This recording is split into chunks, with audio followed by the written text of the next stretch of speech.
Paul continues in verse 20 to show what we now are. Back in verse 19, we found that we are now fellow citizens. We are members of the family. And now in these next few verses, we're going to see that we're part of God's building, God's temple. There is nothing more important to a building and its stability than the foundation of it. And that's what we're going to focus on here in verse 20, the foundation of God's people, the church today. Let me read verse 20. We are built on the foundation of the apostles and prophets, with Christ himself as the chief cornerstone.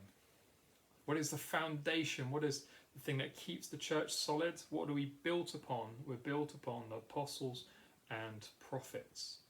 Particularly their message. Those apostles were messengers. They spoke.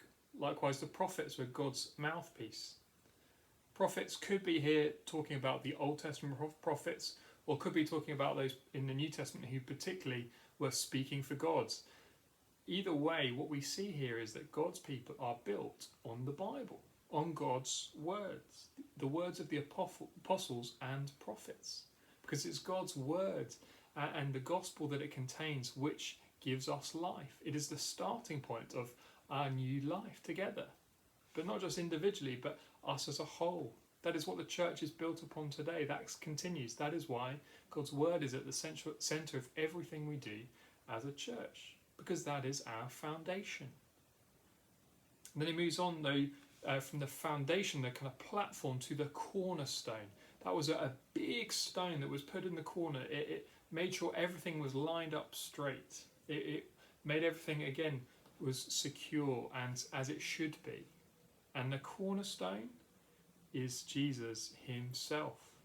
He is the chief cornerstone. He is the one who established the church and who sets it right and keeps it in place. Jesus, his death and resurrection. Jesus, his teaching. He is the chief cornerstone. And so a reminder that actually we are part, as individual Christians, we are part of God's temple that we're going to see as we move on in the next couple of verses. But for here, remember the foundation. You can't move or change a foundation, nor should we try. The foundation of our lives, individually in our lives as a church, is God's word. Enjoy it, cling to it, treasure it, build your life upon it. And let's do that together as a church.